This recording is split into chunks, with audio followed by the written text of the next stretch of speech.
Welcome back to Falling Forward. We're not in the truck, obviously. Where are we, Josh? We are in the shop, actually. This is my grandfather's shop. We bought we bought the house about 14 years ago. My grandparents passed away like 3 weeks apart. It's like boom, boom. Wow. And we were getting ready to build a house on Dad's farm, which is just right up the road. And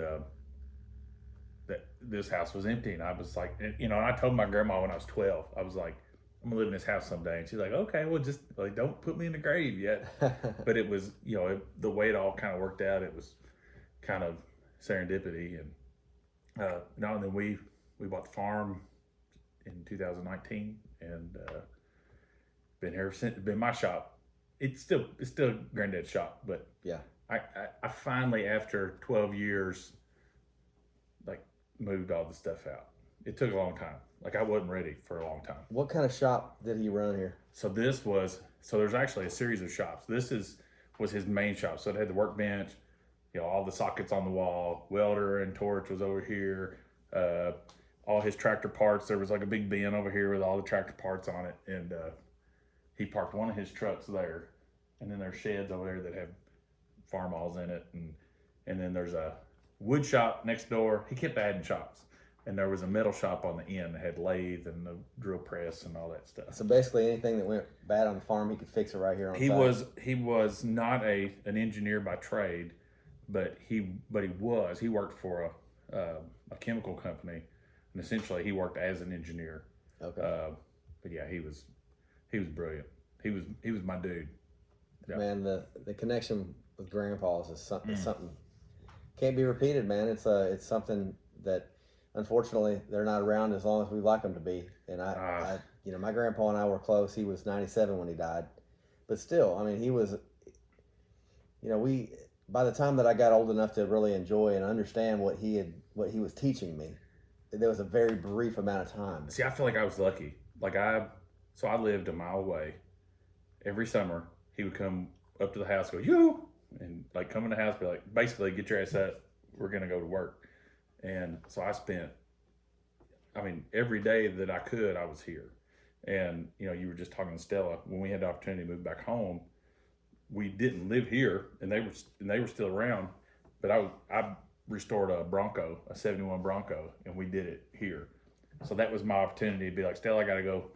Granddad's, We're going to work on the Bronco. But man, Grandma would call on Saturday, it'd be like, "You want to come eat lunch?" Like, "Yep." I mowed their yard and they paid me too much. I was the first grandchild and the first boy. My sister will tell you that it was different being the second grandchild and a girl. Yeah. But I was here all the time. So it was like a cosmic pool. Like the dirt was in my, it's the dirt that I got in me from working here. And it's just like with the barn. I remember putting hay in it, thinking at the time this would be a great place for a basketball court when it was a full loft. And I don't know, man. I think they would be happy with what we got going on. Yeah. Well, it's building on the traditions that they started. And anytime I know I just became a grandpa, and he's only 10 months old right now, little Nash. That's awesome. But I'm already thinking about things that we can do together to bond, because I think that a common project is an old car, old truck, and like you got your family's working on a couple projects right now, aren't they? Dad and I have two C10s, a 64 and a 66.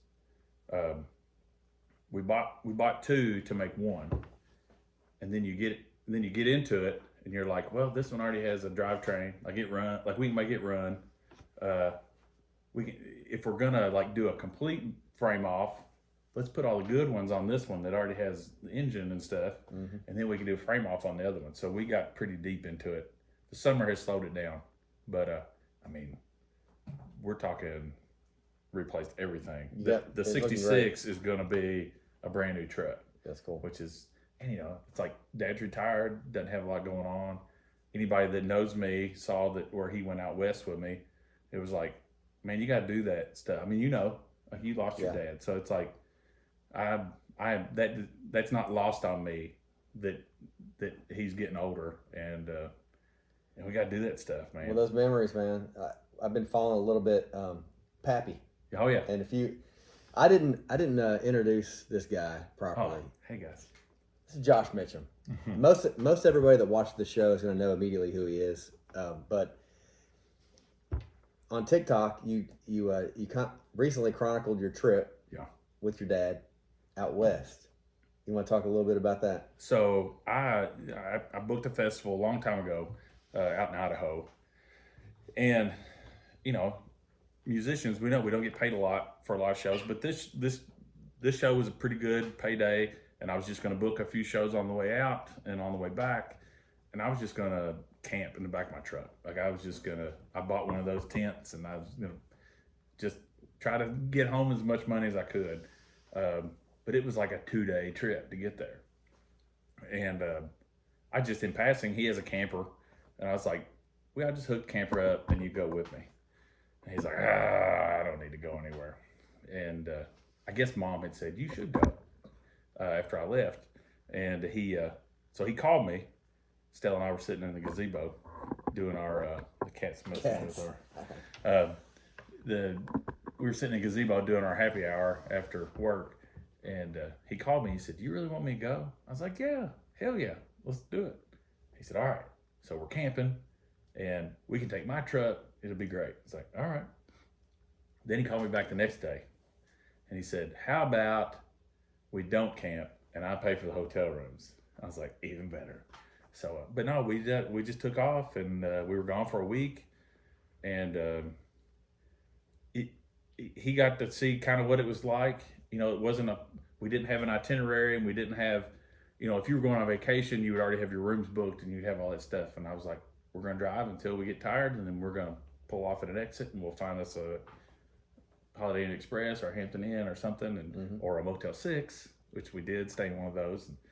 Jericho Woods stayed in a lot of Motel 6s, or Super 8s or whatever, but it was cool. And when we played the Valley Music Festival in Idaho, and of course I was busy, and and you're trying not to talk all day long. Like I had a couple sets, and I didn't want to ruin my voice. But Dad was like the man about backstage. Like he knew the beer girls by first name, and was getting pictures with people, and like it was just the best. And we're 100% going to do that again. We're going to maybe do a Texas run. That's cool. In February or March. So it seemed like a lot of people were responding to the TikToks, man. Like following. It's like cat TikToks. Like if these cats would jump up on this table right now, we have 2 kittens. We would probably get 1 million views. It could. And as hard as I try to put out good content, the best content that I've put out in the last 3 years is my dad talking about what we were doing. And but when I really think about it, that's my favorite content too. I just get it in real life. So isn't that a great realization? Yeah. It's the food for the soul that we need. And sometimes a little cat playing, I like since I'm a grandpa now, I like watching there's little babies, the reactions they make to certain things, and just that kind of content is so pure and great. And you get your dad talking about life on the road, man. He's just telling us the whole thing, and it's it was one of those situations where I knew I was getting that information, and I took for granted the fact that my dad was a high school ag teacher, so all his students start saying, "Oh, I haven't seen your dad in so long." Like, "Oh, I love Pappy," and you got to do that again because I need to see more Pappy. And then he's like, "You think we need to do another one tonight?" And I'm like, "Yeah, we can do another one." Yeah. So, but he has been that guy who, when I thought maybe, when I quit teaching myself, because I taught high school agriculture also, and when I quit to play music full time with Jericho Woods, he was like, I don't know, man. This is you've got a retirement, you've got pension, you've got insurance, you got all these things. And as a father, he was trying to do the right thing, which was to say, maybe pump the brakes on this. But then once I did it, then he was my biggest supporter. Like, what do you need? let's check the brakes on the van and let's do an oil change. And like he was, and then he's anytime I play anywhere close, they come. But I think first time I met you, I remember seeing him there too. It was we did a little show at Cosmic Charlie's in Lexington years ago. Yeah. And it was the Chico documentary release, wasn't it? And we were all singing CCR songs with Bedford. Bedford was the backing band. Yeah. And that was the first time I ever got on stage and sang a song like that. And that was the very beginning. Really? Yes. And I remember you walked in and I was like, I could tell there was something about you. I could tell you were like, you'd already hit like next level. I don't know about that. What I'm saying is like there was something about you when I met you that was like, this guy, you stood out. And so well, you know what Paul in Jericho Woods, he used to say, a line doesn't have to tell you they're a line, right? and that just, I look at that like, I know what I am, I know what I'm not, and but I do think you have to walk into those situations, whether you're opening for somebody, whether you're playing to your own people, like you can't get, because there was a lot of super talented people there that day, and you just gotta be like, I've got my little spot, my little piece of this, and I know my job. I'm gonna go do my thing, and hopefully it resonates, But I don't know, man. I don't know. I interrupted you. I don't know what you were getting ready to say, but it was. I guess it was. You just never know what situation somebody's in. Like I don't even know. I don't even know that we officially said hi to each other or anything like that. We didn't know each other from Adam. What I'm saying is, you had no idea. I was nervous to sell. I had just written a handful of songs. I was getting ready to sing. They let me sing one original song on there. Really? Yeah. They didn't let me sing original because song. The guy that was promoting the show and organized the show, he and I wrote it together. So he's like, you get up there and sing that song. Okay. And it was High and Dry. Hell yeah. High and Dry. Let's say play on the radio now. But you didn't know that I was just starting out.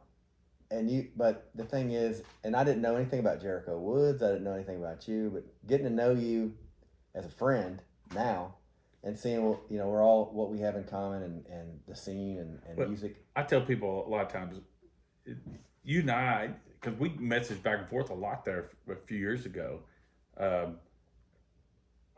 feel like we're kind of in that same place where once I left Jericho Woods, or once Jericho Woods dissolved and when we were done, it's like I was just a 40-something-year-old dude out here trying to, scratch out some type of existence in the music scene.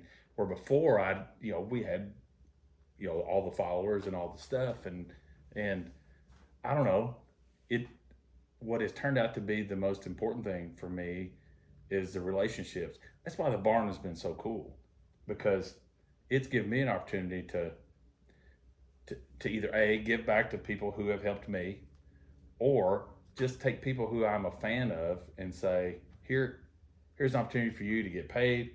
I'm going to feed you. It's going to sound good. There's going to be nice people. They're going to listen. They're going to buy your merch, and try to curate an experience that I always wanted as an artist, but rarely got. Yeah. There's a positive. It's the golden rule, man.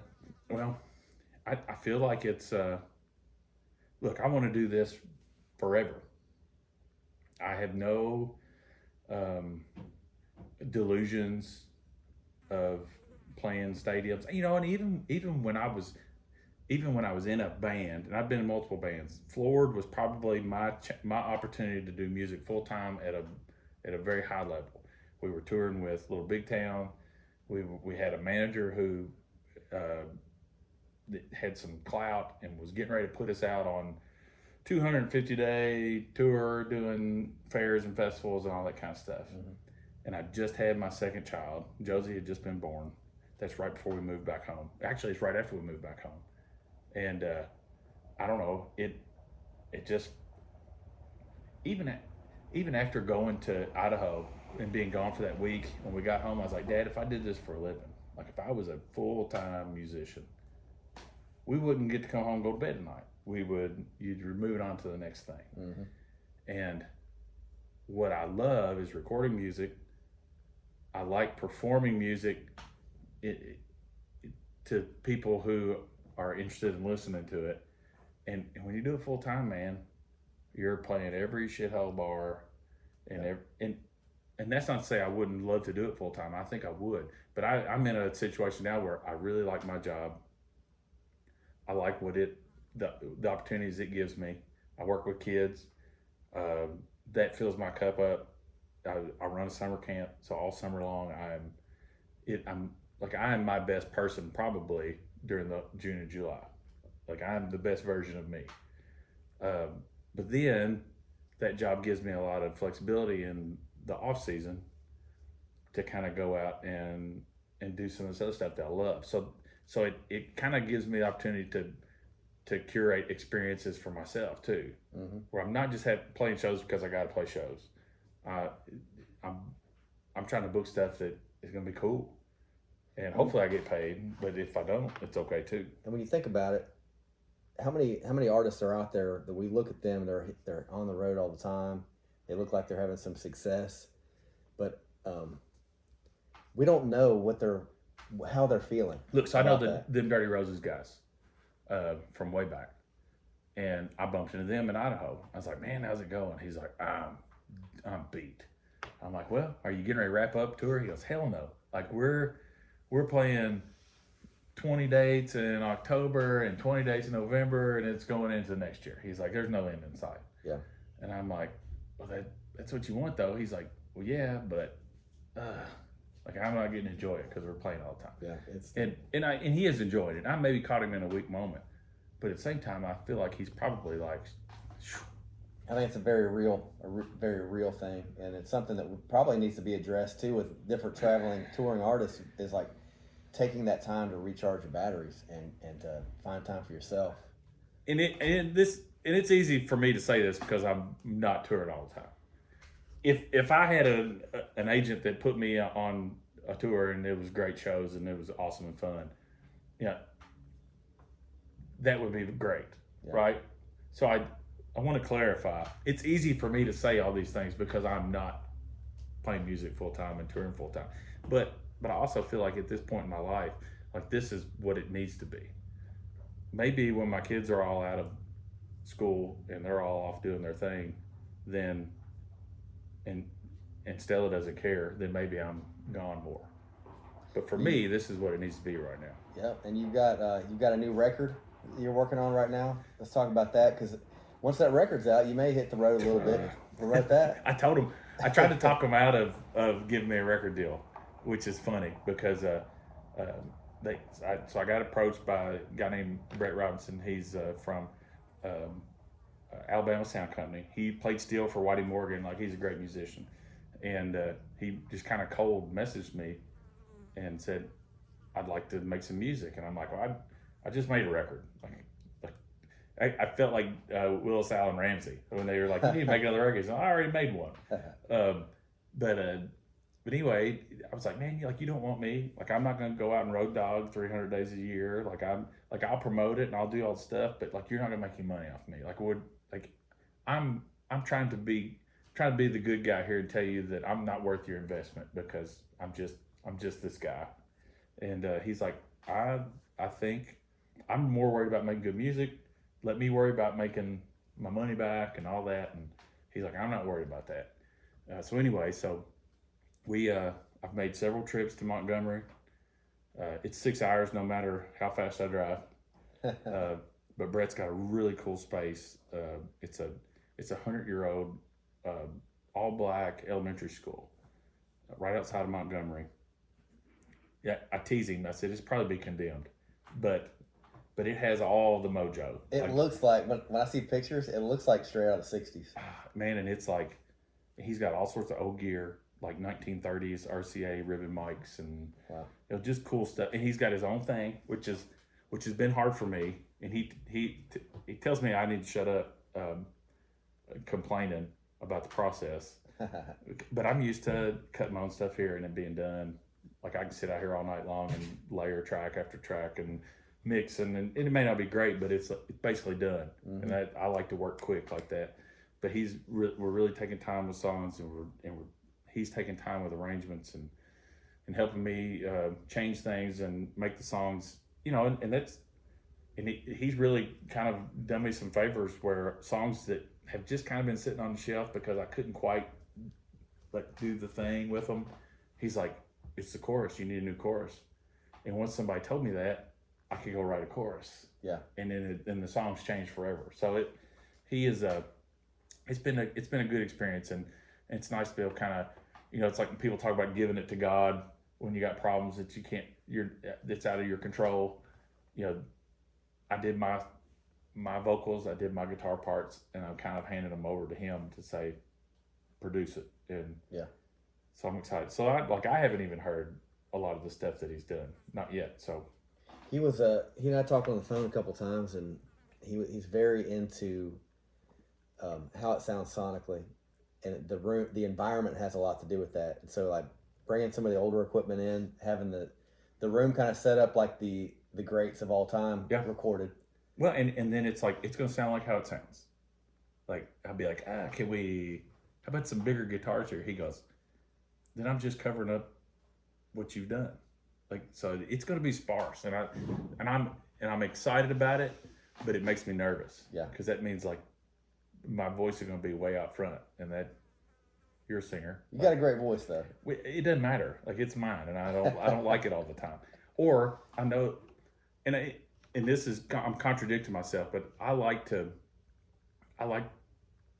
like to do a bunch of vocal takes because I want to capture like the energy of a moment and not do a whole bunch of comps and all that. Yeah. But then when you go back and listen to it, you're like, I could probably do that better. But do it better live. It's like it. So sometimes that's how I live with it. I'm like, you know what? If they like this recording, I know I can do it better than this.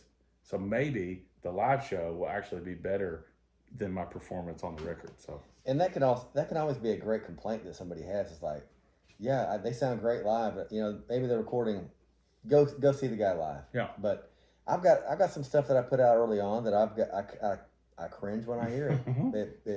I can hear the beginning of it. I'm like, nah, skip. Yeah, don't want to listen to that one. You know what I mean? But I think we're kind of all critics of ourselves, but the main critic that we listen to is the audience, and I've never heard anybody say they don't like Josh Mitchem's music. You got a great repertoire of music that's out there. You've done a lot with different bands, and now the progress that you're making, like with different sounding albums.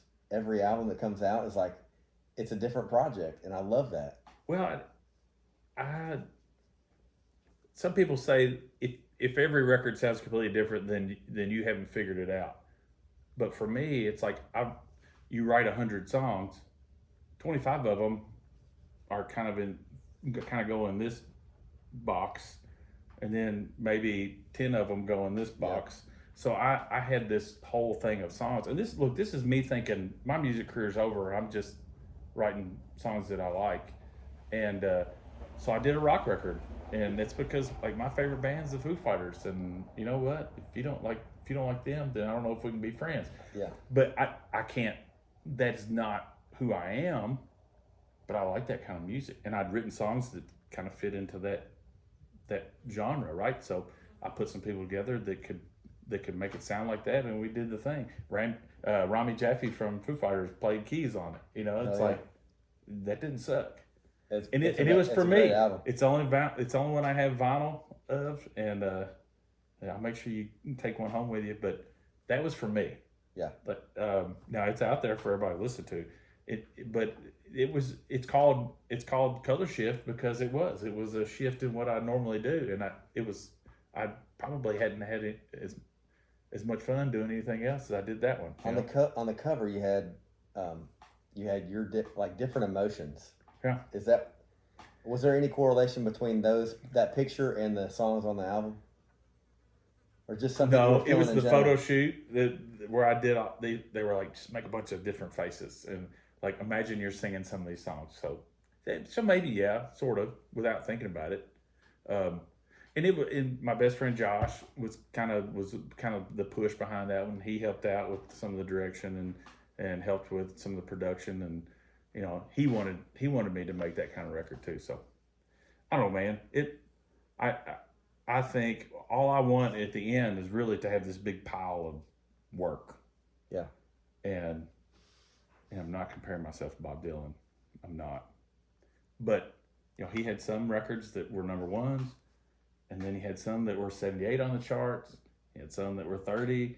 He had some that were electric. He had some that were acoustic. He had some where he sang it like he tried to sing pretty and nice, and he had some where he's like, bleh, bleh, bleh, bleh. Mm-hmm. It's like, but whatever he was doing at that time, it kind of was a chronicle. So if you kind of put all this stuff on a timeline, I can tell you what was going on. Like, that's why this record was like this. Yeah. And what's interesting too about having a large body of work that you put out, the real fans, they will find it's not cool to like the number one song you put out. It's like everybody likes it, but everybody wants that. Hey, have you heard this deep cut? Like nobody's heard it but me. Like all of ours are deep cuts. Yeah, yeah. So that's what I was saying though. Like in the future, like if any of this stuff breaks loose and one album's like, hey man, we kind of missed this. How do we miss this? And everybody takes a deep dive into all your stuff. And no, you know what they'll do? They'll Charlie Crockett me. They'll be like, see, look, you're not some country Americana guy. No, you're a rock guy because of this one record you did. And then I'll tell them to eat shit, kick rocks. And then all of a sudden, everybody's fame goes up because there's a big fight. Yes. Maybe that's how we should end this. Like you and me getting in a fist fight. Well, we're not. You go on that side of the fence, I'll climb it. There you go. Hey, I won't run away from you, I promise. I wouldn't attempt it. It'd be Hey, we got a show to do, man. After about 15 of these, I'd be like, yeah, that's why we can't drink 15 wild of those. those. But yes, we got a show, Randall Barn tonight. By the time I upload this, it'll be in the past. But we got Phillip Bowen. Yeah, he's here. He's probably like, where the hell is Josh? Yeah, he loaded in as soon as we fired up this. He's like, but anyway, we do have to let you go. Ritch Henderson's here. I'm going to open the show. Technically, I'm opening the show. I'm opening for Lance tonight. He's doing it because he's humble. I'm doing it because there's about 10 people who come to every show that want to hear like 3 songs. So I have to play a couple songs for those people. But I really appreciate the opportunity. As soon as I saw the place, I was like, I want to play it. And then I started dating Wendy Battles, and we got engaged. Now we're going to get married in the Randall Barn. It's a new development as of about today. 30 minutes ago. Yeah, so stay tuned. We're going to do a special episode of Falling Forward that night. Hell yeah. We'll probably all be falling back. Falling backwards. Yeah. Yeah, we're going to have a good time. So make sure you check out Josh Mitchem's podcast, YouTube show, every damn Friday. Almost every damn Friday. Yeah. And then everything else he's got going on. Check his albums out. Check this guy out. Listen, I don't bring people here that I'm not a fan of. So I get to curate the whole experience. So I appreciate you being willing to do it. And anything for you, man. Honestly, I'm looking forward to it. I appreciate the opportunity, and you're going to hear some brand new songs tonight. I'm going to try them out, see what you think. It's a good place to try it out, man. So we'll see how it goes, but it's going to be fun. It's going to be great. We're going to wrap it up here, kind of close to the 30-minute mark, but make sure you give this a like, subscribe if you haven't, share it, make a comment. Maybe artists that you want to have interviewed on the show. And then go to all of your favorite artists, Instagram, Spotify, Apple Music, Facebook page, and follow them because that's free. Absolutely. And it helps a bunch. It does. And the thing is, man, when you take that extra moment to hit that little button, and it doesn't take any effort at all almost, but when you do, the person you share it with that you don't even know somewhere across the world somewhere will hear that song and maybe become a new fan. And it you don't know how important that is to us. So. And music is healing. In these days of high stress, there's a lot of songs that are out there that somebody needs to hear. So be a part of that and go ahead and share. But make sure you surround yourself with good people. We don't have any cigars on this show right now because I forgot them. But next time, we'll have to do it again. I was going to say smoke good cigars, hang out with good people, and be kind. All right, we'll see you on the next one.